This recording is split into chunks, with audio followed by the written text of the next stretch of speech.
खेती वहीं की मेरी है और बाप दादों की खेती मेरी आज की नहीं है। ये लियाकत अली खान जो प्रधानमंत्री है पाकिस्तान के, उनसे तबादला हुआ था तो वो जमीन हमारे पास है। वहां पर 3 दिन के अधिवेशन के अंदर तय किया गया कि पूरे देश के, पंजाब कोर्ट से पूरे देश के गांव तक मामला पहुंचेगा।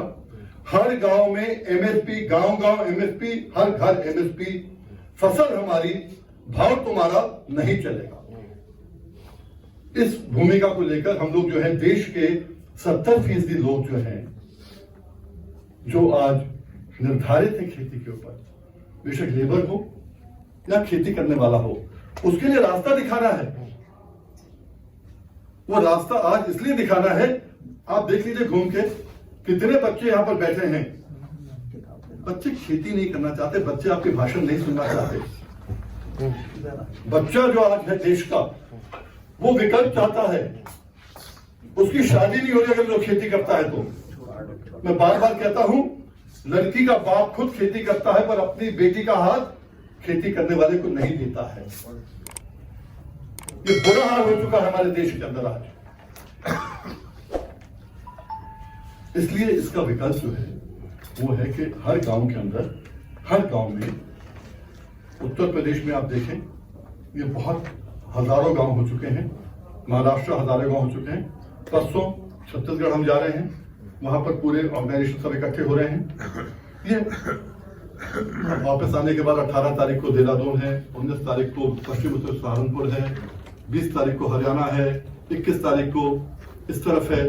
मतलब ये मुश्किल ही हो रही है जो हम लोगों ने, ये टूट गया, जो लिंक टूट गया। कैसे टूटा?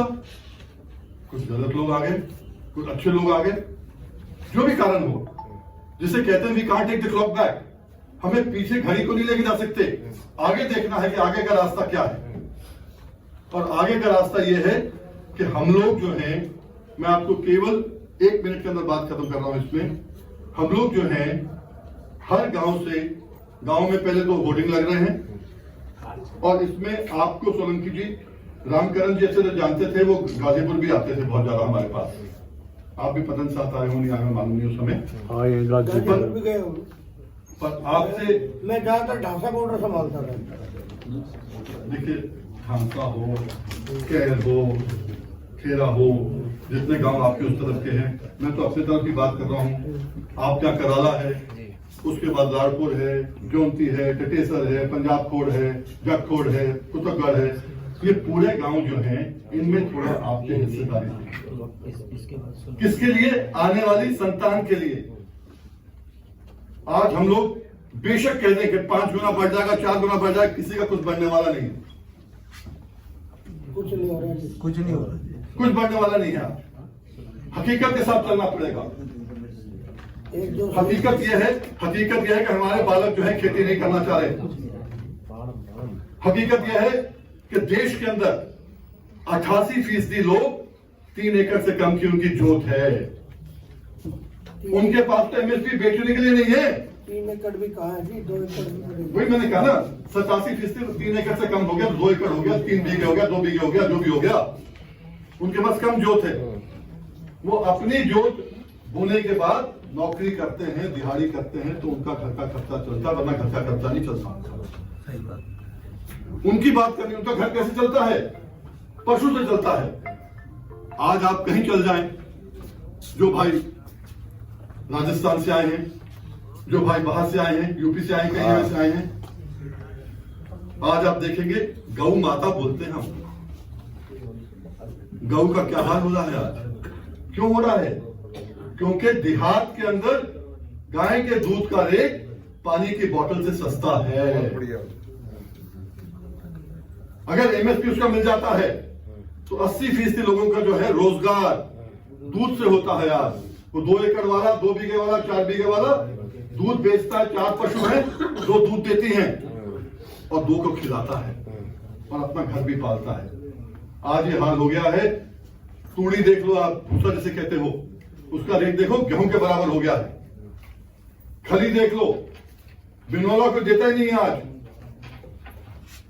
आज जो हाल हो गया है, आज दूध जहां 3 लीटर, 3.5 लीटर, 2.5 लीटर हो गया गाय का, उसको छोड़ देते हैं बाहर भी अपने आप खा। अपना मत, वो गाय जो पहले बैलों का हाल था, सांडों का हाल था, वही आज गाय का हाल हो गया है।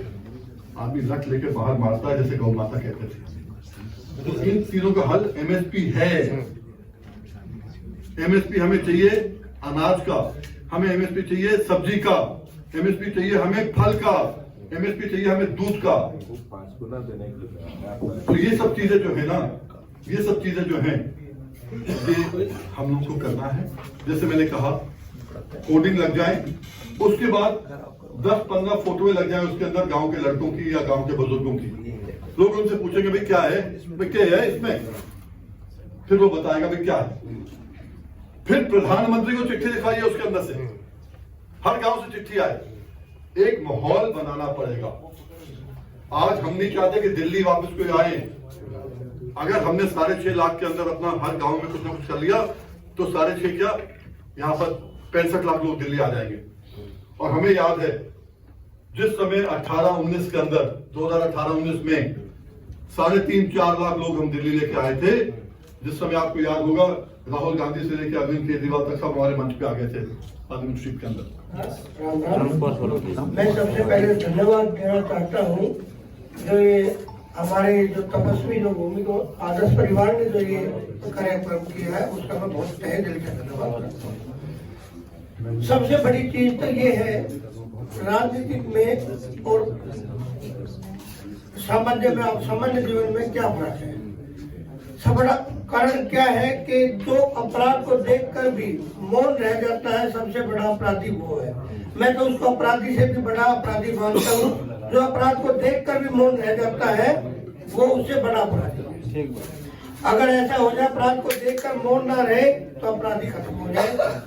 रही बात आज के राजनीतिक जीवन में, हमने एक चीज देखा है कि कोई भी 5-10 साल अपने खूब आदमियों को मारो, डकैती डालो और फिर उसके बाद आतंक कर लो, उसके बाद उसको क्या करेंगे, एमपी का टिकट दे देंगे और उसको एमपी बना देंगे। एक पुलिस वाला हमारे भाई साहब कहते थे, थानेदार साहब कहने लगा जी भाई पहले तो उसके पीछे पीछे घूमते थे, अब वो एमपी बन गए तो उसका दरवाजा खोलना पड़ता है। और रही बात सरदार जी, हमारी दिल्ली की समस्या और राज्यों से अलग है। किसानों की हमारी दिल्ली की समस्या और राज्यों से अलग है। आप एक चीज बताइए, हमारे यहाँ रेलवे लाइन से इधर तो किराएदारी की समस्या है, उधर हमारी दिल्ली को किसानों का दर्जा नहीं है। न म्यूटेशन होती है न और कुछ होती है। और किसानों पे ट्रैक्टर पे कोई सब्सिडी नहीं, उल्टा 10 साल में ट्रैक्टर को बाहर का रास्ता दिखाया दिया जाता है। अगर कोई पुलिस वाला मिल जाए ट्रैक्टर पुराना, ट्रैक्टर का 15 साल में कुछ नहीं बिगड़ता। ऐसे ही गाड़ियों तो दिल्ली की समस्या अलग है। आज तो मेन चीज है हमारा यहाँ भ्रष्ट अफसरों को, नेताओं को ललकारना मेन चीज थी। वो उद्देश्य है, हम उस उद्देश्य से भटक गए। हम उस उद्देश्य से भटक गए। मैं आपको हकीकत बताऊं, कैसे ललकारा जाए ये किसी ने नहीं कहा। एजेंडा बदल दिया। अपने अपने मन की बात क्या करने निकल गए अपने से, अपने मन की, इसलिए बोल रहा था मैं शुरू में बात रखूंगा। मैं क्या बोल रहा हूं यहाँ पर, कोई आप एक चीज बताइए, कोई भी चीज है कैसे ललकारा जाए, इस पे विषय गोष्ठी होनी चाहिए थी। और कैसे ललकारा जाए पे थोड़ा सा मैं कह सकता हूँ, कोई भी जैसे आप एमसीडी के पार्षद से शुरू होते हैं सबसे ज्यादा भ्रष्टाचारी। आपके गांव में, आपके कस्बे में अगर किसी का मकान तुड़वाने के लिए बना रहा है, कोई तुड़वाने के लिए आता है, वहां सब एकजुटता से खड़े हो जाओगे और उसको वहां से ललकार के भगाओगे, यहाँ से शुरू होंगे। वो जो देगा वो भी अपराधी है। वो अपने गांव में, अपने मोहल्ले में कोई एक ऐसे आदमी से कहे भाई ये मेरे से पैसे मांग रहा है, मेन चीज है उसकी भ्रष्टाचार की पोल खुले। हम क्या काम करते हैं, मैंने अपना काम निकालना है तो मैं चुपचाप उसकी जेब में जाके दे आऊंगा, वो नहीं आएगा। मेन चीज है क्या है, चोर तो हम खुद हैं। हम खुद चोर, हमने चोरी छोड़नी पड़ेगी, हमने ललकारना पड़ेगा। जो भी कोई भ्रष्टाचारी के तो अफसर हो, किसी काम कोई काम नहीं होता हो तो वहां जाके 10 आदमियों को लेके जाए कि भाई मेरा काम नहीं हो रहा है, जायज काम है, हम क्या करेंगे, टाइम नहीं है हमारे पास, बिजी विदाउट वर्क, कोई काम नहीं है। आज के बच्चों में जाके देख लो, बिजी विदाउट वर्क, कोई काम नहीं, घूमते फिरेंगे, कहीं काम भेज दो तो वो काम है। सबसे मेन चीज हमने यहाँ देखनी है कि भाई किसी भी ऑफिस में किसी का काम नहीं हो रहा है, सबसे बड़ा RW का जो प्रधान है जी, उसका नेतृत्व दायित्व बनता है। जैसे आप समाज सेवी है, आपके पास आए, अब आपके पास कोई नहीं आएगा, हमारे पास कोई नहीं आएगा तो हमें पता कैसे चलेगा? अंतर्यामी तो हमें नहीं कि हमें पता चले। हाँ, हम इतना आश्वासन देते हैं, अगर कोई हमारे पास आएगा हम ये गारंटी देते हैं जी, छाती हटा के उसके साथ जाएंगे, काम करवाने का पूरा प्रयास करेंगे। बढ़िया प्रधान जी, बहुत बढ़िया। धन्यवाद जी। नेताओं को ललकारो, तो ये एक वोट निकल के आई, जिसने भी ये इसको जो कोटेशन लिखा है, गद्दार नेताओं को ललकारो, मैं सलाम करता हूँ उस भाई को।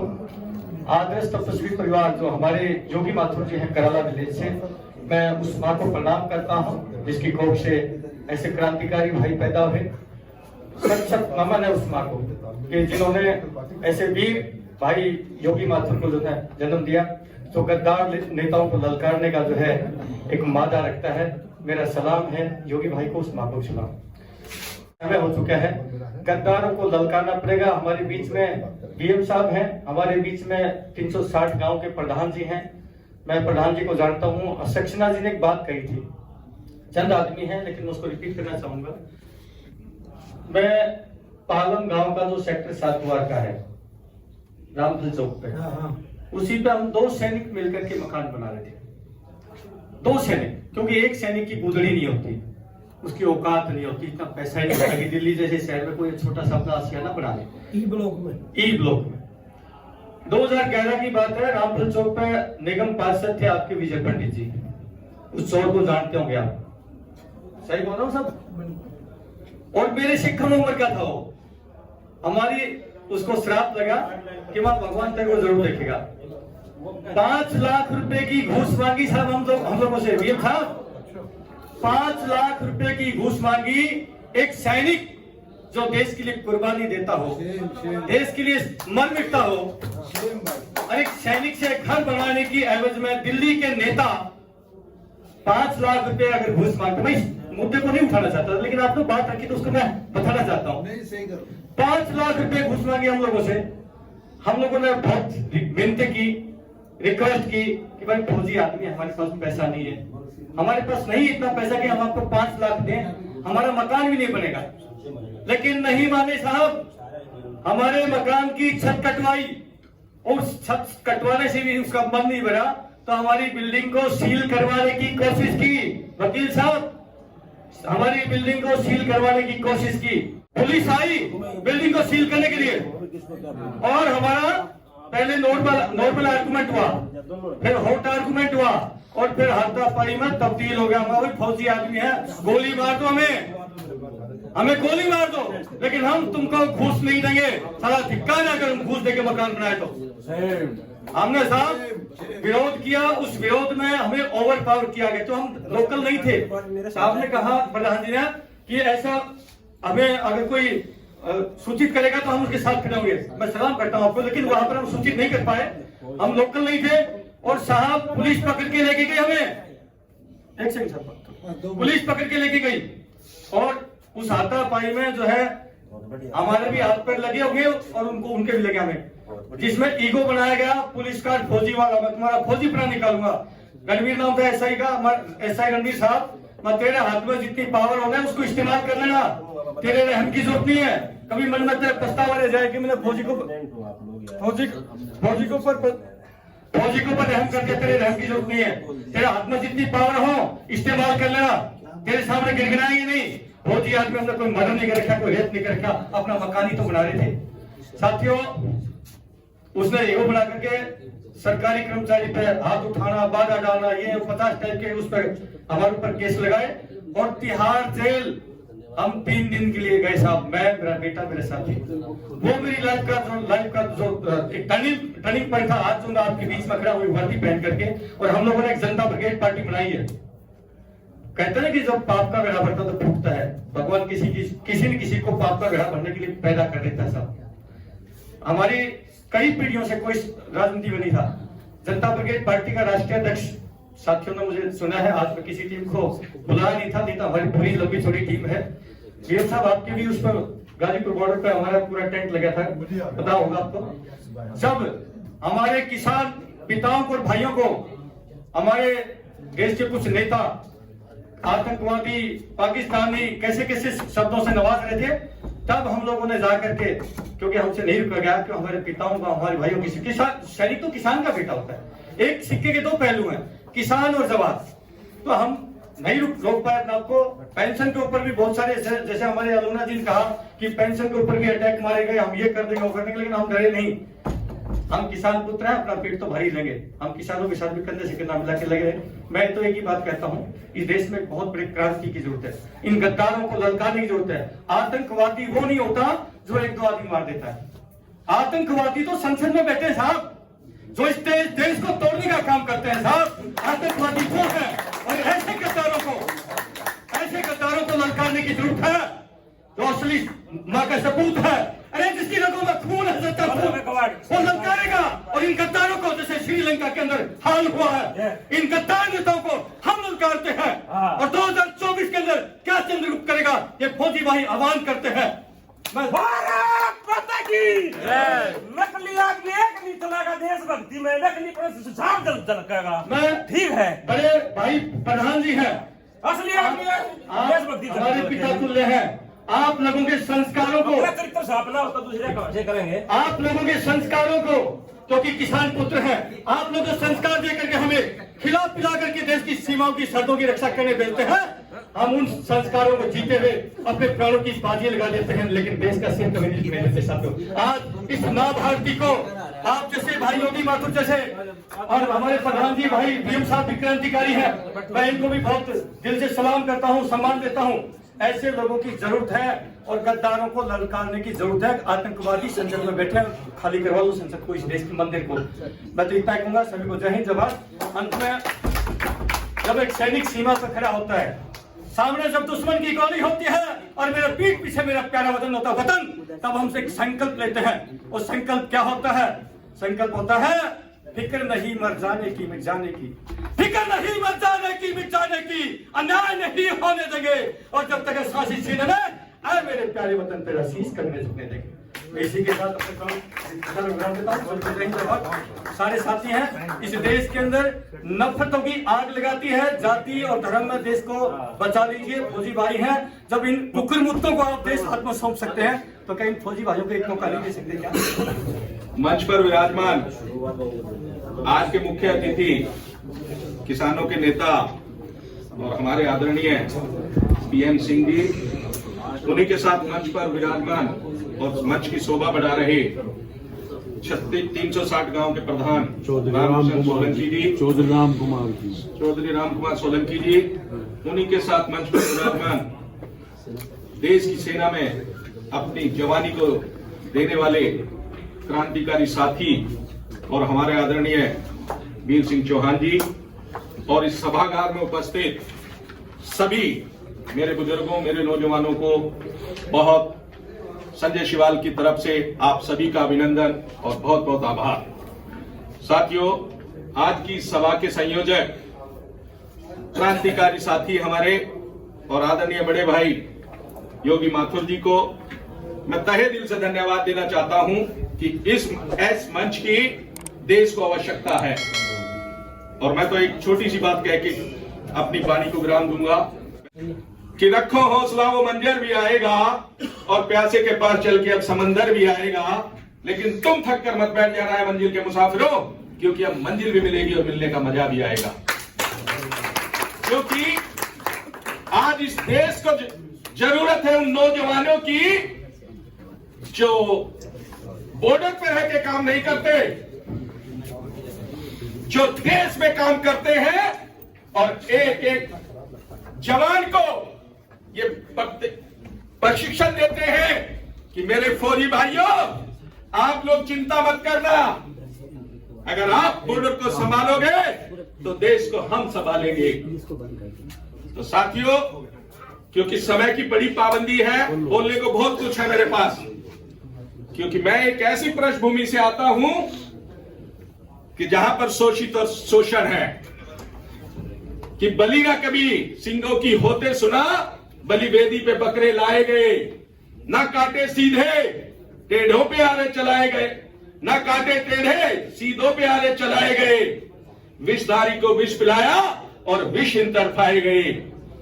समता बिन समाज नहीं, समाज बिन जनराज नहीं, जो जमीन को जोते बोए वो जमीन का मालिक होए। 100 में 90 शोषित हैं और इस शोषितों ने ललकारा है, धन धरती और राजपाट पे 90 भाग हमारा है। जो सांसदों ने बांधी गांठ, पिछड़ा पावे 100 में 60, राजपाट है किसके हाथ? अंग्रेजी और ऊंची जात। ऊंची जात की क्या पहचान? गिटपिट बोले करे ना काम। नीची जात की क्या पहचान? करे काम और सहे अपमान। अंग्रेज यहां से चले गए, इन काले दुष्चरित्र नेताओं को भी जाना है। अब देश में काम ना होगा, राष्ट्रपति का हो बेटा या चपरासी की संतान, बिरला या गरीब का बेटा, इस देश में होनी चाहिए सबकी शिक्षा एक समान। और साथियों, शिक्षा एक वो माध्यम है जो आदमी को दहाड़ना बताता है और हर आदमी को आगे चलना सिखाता है।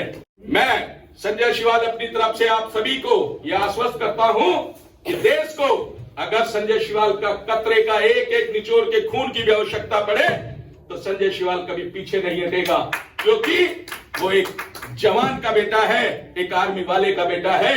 और उस आर्मी वाले के बेटे ने सिर्फ देश में देशभक्ति सीखी है।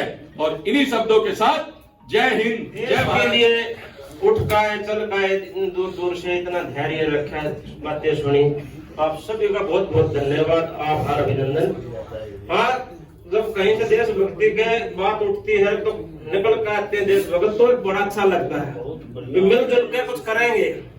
और आज ये मंदिर, जिसको न्याय का सबसे बड़ा मंदिर कहते हैं, उसके प्रांगण में ये सब क्यों रखे गए हैं?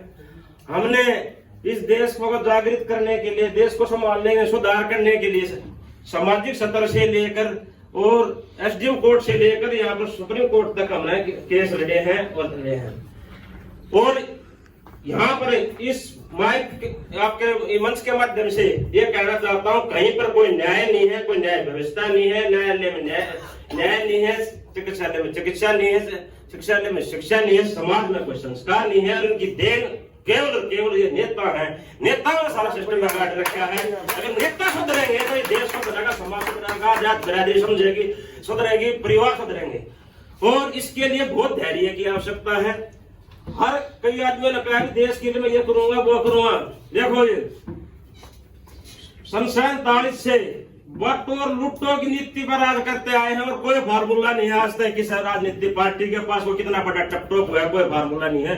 और उस फार्मूले को तोड़ने के लिए किसी के पास हिम्मत भी नहीं मिली हमने आज तक। जब देश की राजधानी में अब 1-1 करोड़ की बात हो रही थी, इसके एमसीडी चुनाव में 1-1.5 करोड़ की टिकट पे टोल लग रहे थे, टीवी पे स्क्रीन पर चल रहे थे, नतीजा लग रहा था। उसी टाइम दिल्ली का सीएम यह कहता है कि हमारे नगर पार्षदों के पास फोन आ लिए हैं, वो कितने रुपए लोगे रहो हमारे पास। जब देश की राजधानी में यह हाल हो रहा है, हर सिस्टम देखने लग रहा है, न्यायालय देखने लग रहा है, यहाँ एक से एक नीति आयोग है, सब यहाँ बैठे हैं, पार्लियामेंट सुप्रीम कोर्ट है, टीवी में व्यक्त चल रही है, तो कुछ नहीं कर पा रहा है, कोई कुछ नहीं कर पा रहा है। काम नागरिक का सगन तोड़ दे, कैमरा पकड़ो बसने गया तो कहा भाई देश की राजधानी पर भी हाल हो रहा है, तो आपका क्या हाल होगा?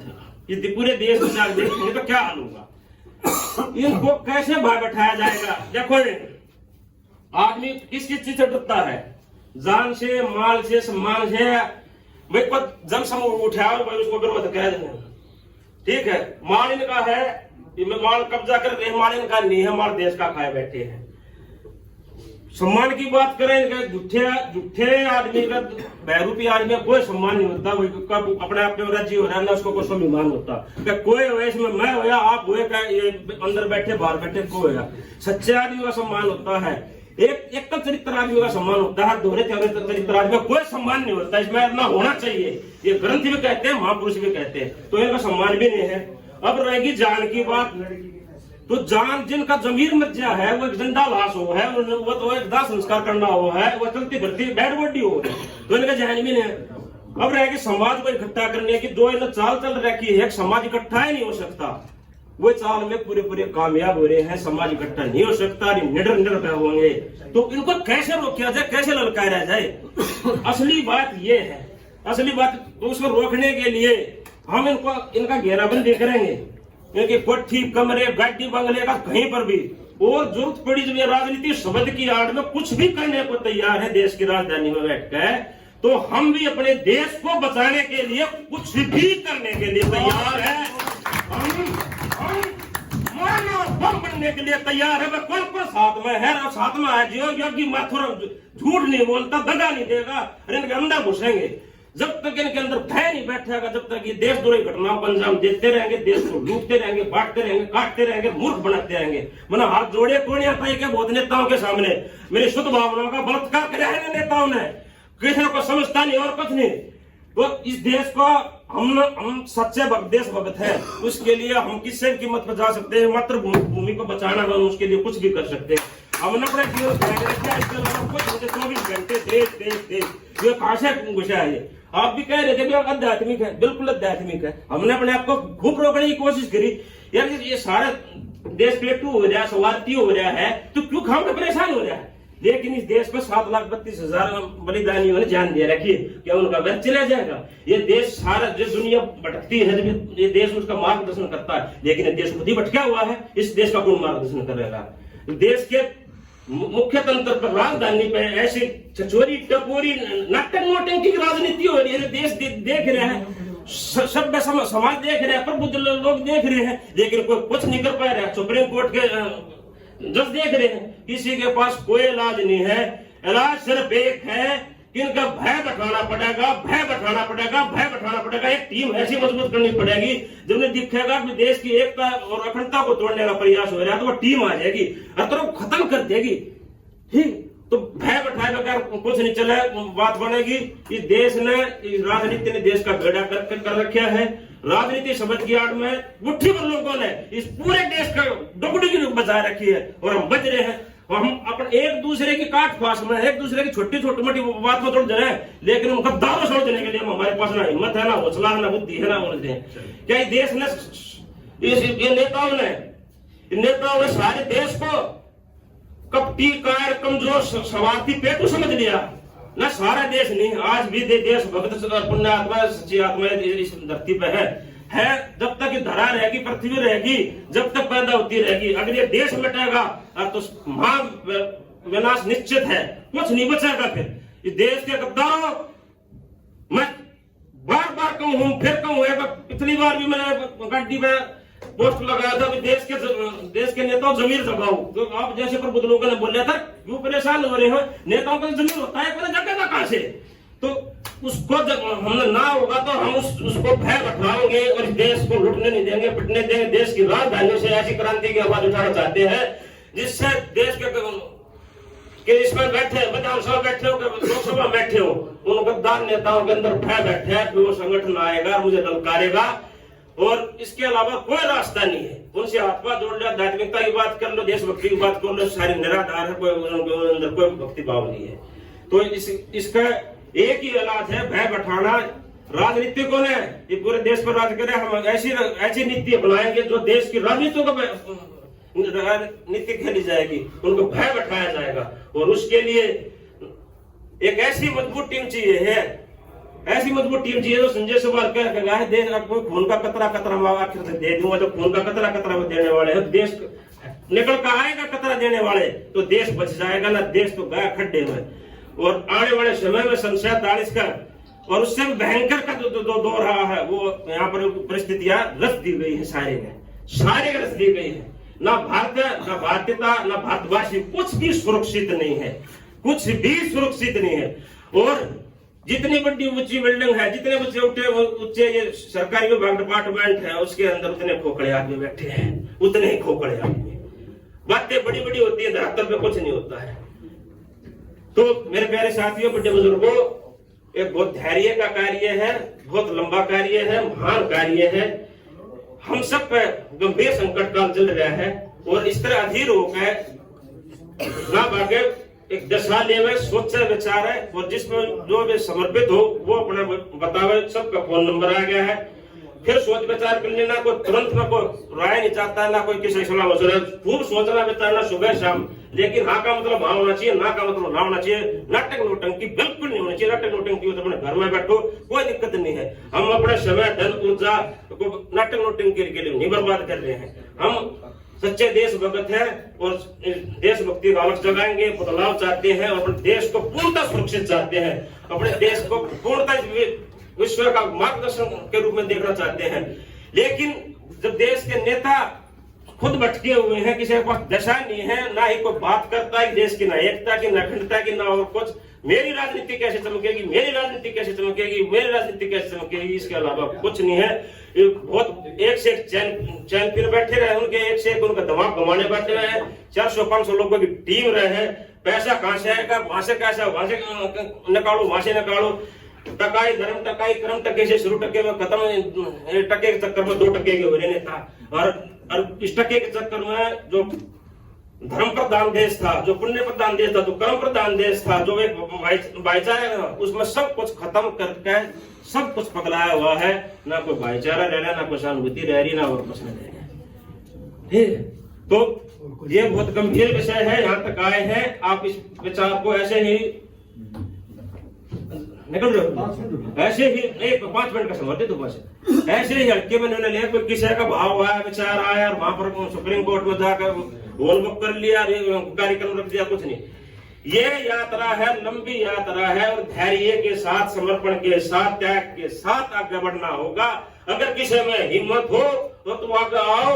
ऐसा प्लेटफॉर्म तैयार होने जा रहा है जहां से हम निश्चित तौर पे नया इतिहास रचेंगे। देश और इस राजनीति को और समाज को हर प्रकार से नई दिशा देने के हक, सारी नीति योजना सब कुछ तैयार है। इतना लंबा जैसे डीआईजी साहब बोल रहे थे, इतना योजना को बताने की, लेकिन सब कुछ तैयार है। हम जवाब घोषित है। डीजीपी को डीआईजी ना करते हैं, बाकी सब ठीक है। चलो ठीक है, बाकी सब ठीक है। कुल मिलाकर लास्ट में सारा माहौल कुछ मिलना तो हो गया है। और उसको भूल चूक और गलती तो रटी रही है किसी के मान सम्मान में, तो इसमें तो हाथ जोड़ मैं क्षमा प्रार्थी हूँ। हमारा ध्येय यही रहता है कि हर किसी का मान सम्मान कराया जाए और किसी राजनीतिक पार्टी का नाम नहीं लेना, किसी ये ना छक्का हमने और ये रखा गद्दार नेताओं को ललकारा। जिसका मतलब यही है कि हमारे जो अंदर का जोश है, जो हमारी देशभक्ति है, जो जुनून है, वो अंतिम चरण पर है। हम मर्यादा अपनी योग शक्ति तक उसने रोक रहे हैं ना, हम भी अपने मुंह से गलत शब्द निकाल सके हैं, लेकिन होगा क्या? एक स्वाभिमानी व्यक्ति ही तो दूसरे का सम्मान कर सकता है, जिसके अंदर खुद का सम्मान होगा, स्वाभिमान होगा। तो हम उनका जिन्हें खुद की कोई इज्जत आबरू नहीं है, कोई स्वाभिमान नहीं है, तो उसमें हम अपने सम्मान को, अपने स्वाभिमान को ना गिरावे। क्योंकि एक स्वाभिमानी व्यक्ति होगा, अपने स्वाभिमान की रक्षा करता है, सामने वाले की भी रक्षा करता है। और जब सामने वाला बिल्कुल जमा न हो जाए है तो वो क्या किया जाए है, वो जब वो अंतिम चरण होता है। तो ये पहली यहाँ पर केस तो हुई है, इसकी चरण है, इसका गद्दार नेताओं को ललकारो, यहाँ से इसका बीजारोपण हो गया है। जब ये गद्दार नेताओं को जगह जगह ऐसे कार्यक्रम रखे जाएंगे, जब इनके अंदर भय बैठेगा कि तुम्हारे खिलाफ आवाज उठा गिरी है, तुम्हारे अंदर तुम्हारा पर्दाफाश होने जा रहा है, तुम्हारे चाल चलन चरित्र सब कुछ क्लियर होने लग रहा है। जनता पहले वाली बात नहीं रही है, कोई बका लो और राज कर लो। अब हर कोई समझने वाला, डिजिटल सब कुछ हो रहा है, एडवांस टेक्नोलॉजी हो रही है, एडवांस माइंड हो रहे हैं, सब कहेंगे। तो नेताओं को ललकारने की बात है, सिर्फ एकजुट हो गए, हम यहाँ खड़े हो गए, एक बार नारा देंगे, वे गद्दार नेताओं को ललकारो और सच्चे देशभक्तों को स्वीकारो।